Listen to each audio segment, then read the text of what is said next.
سبح اسم ربك الأعلى الذي خلق فسوى والذي قدر فهدى والذي أخرج المرعى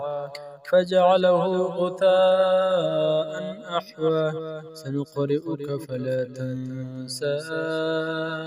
إلا ما شاء الله إنه يعلم الجهر وما يخفى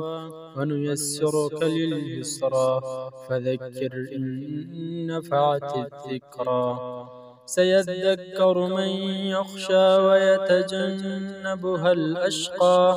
الذي يصلى النار الكبرى ثم لا يموت فيها ولا يحيا قد أفلح من تزكى وذكر اسم ربه فصلى بل تؤثرون الحياة الدنيا والآخرة خير وأبقى إن هذا لفي الصحف الأولى صحف إبراهيم وموسى.